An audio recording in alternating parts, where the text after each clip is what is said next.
restless souls out there. I've heard more than a little bit of dialogue about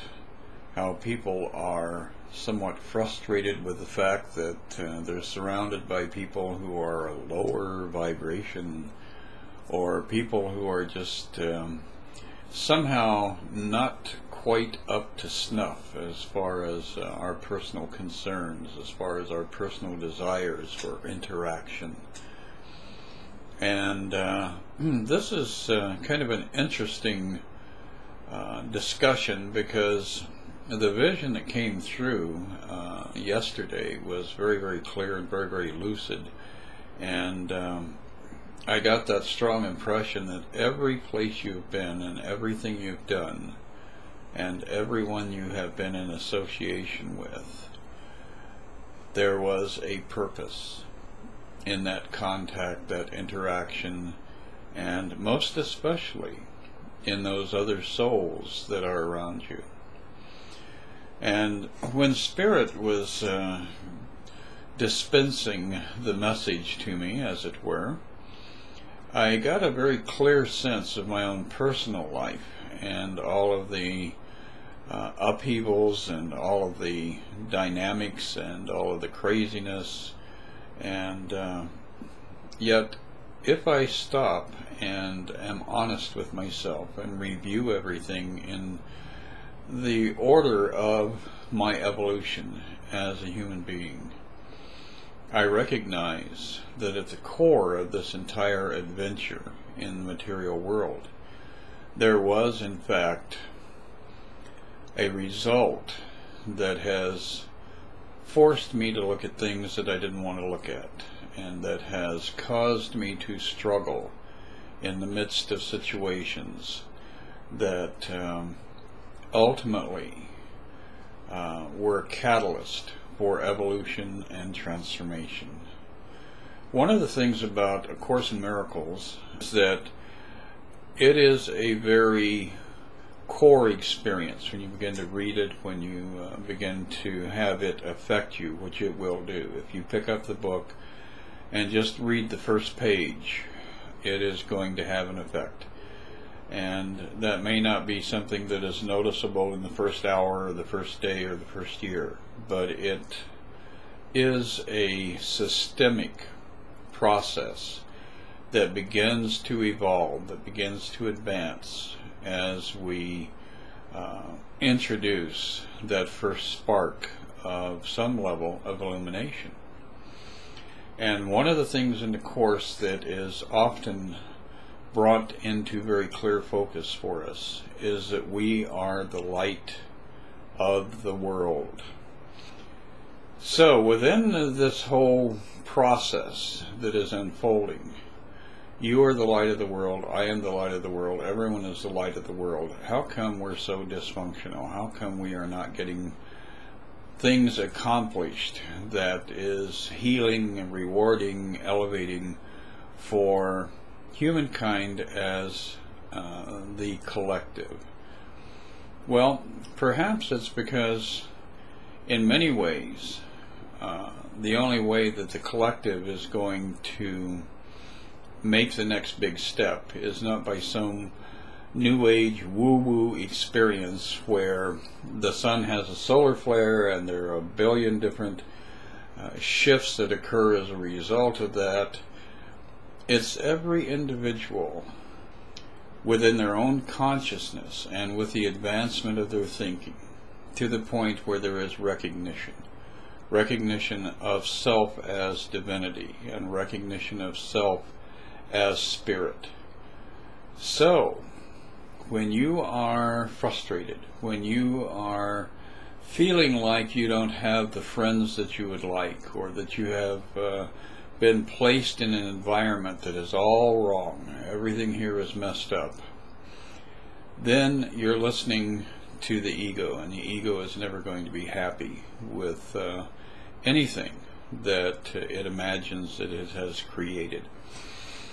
But as soon as you shift your perspective, you will begin to, number one, recognize that everyone that is around you, no matter how much they drive you nuts, no matter how much they irritate you, Everyone there in that greater stage of your life has a role. And when you can begin to open yourself up to the idea that you are precisely where you need to be in order for the next step to be revealed, and in order for the next advancement to come in normal sequence, then you're beginning to arrive at a place of comfort. And that really is what spirituality is all about, is arriving at a place where you can embrace your life and feel a sense of comfort with the day-to-day routine. You know, the reason that Siddhartha was plopped down in India was not because it was a place where everybody was enlightened. As a matter of fact, if you go back and read the history of the era, you would realize it was probably a much worse flesh pit than anything that you could have imagined.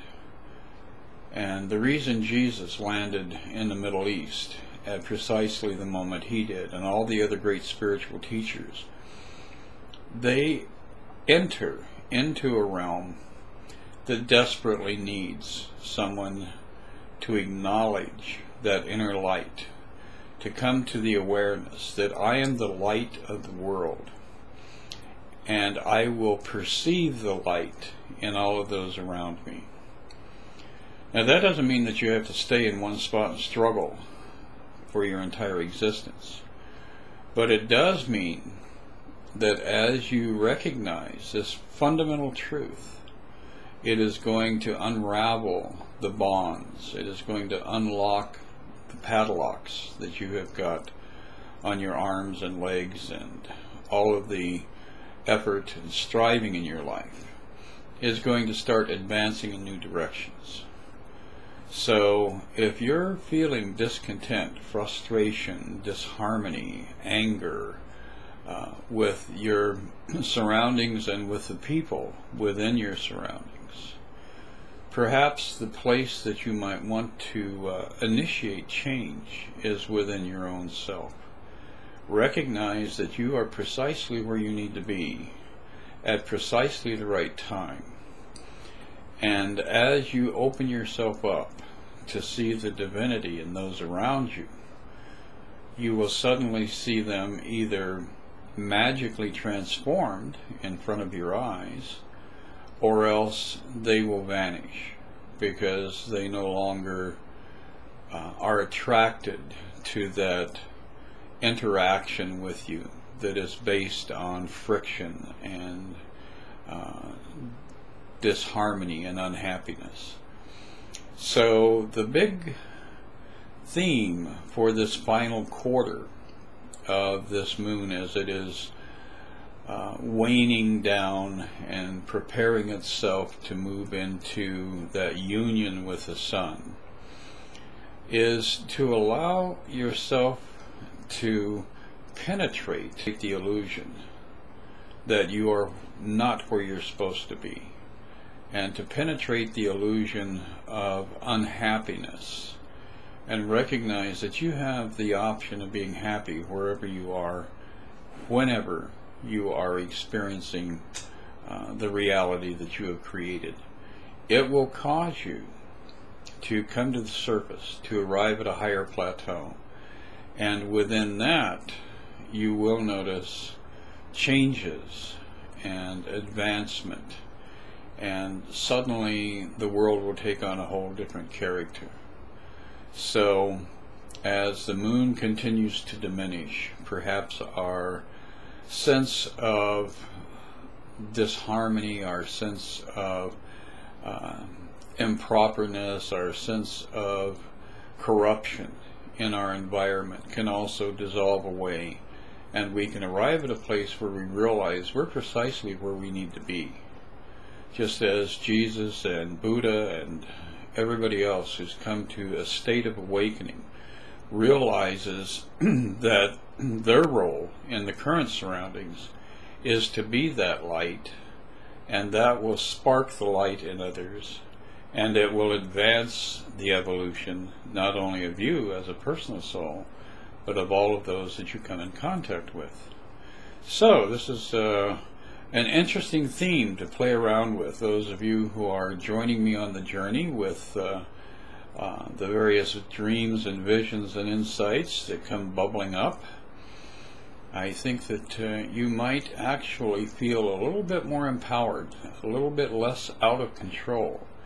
if you work with this energy as the moon advances toward renewal. And then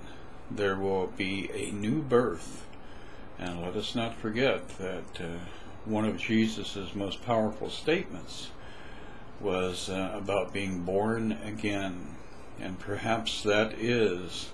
the process of rebirth, to recognize that you are that eternal spark, you are that eternal light that shines across eternity. So get out there, have fun as we approach autumn, and we're getting very close now to the equinox, and really working on balancing those energies, balancing those polarities, so that it's an equal day, an equal night, an equal darkness, an equal period of light. And as we bring all these disharmonious elements together, we will awaken to an unimaginable, transformative movement into our own personal future. So get out,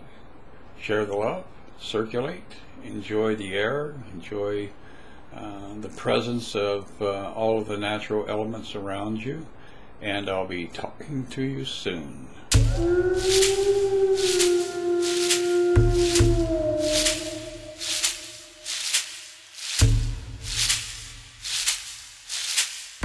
When they yo, no one, no, no, no.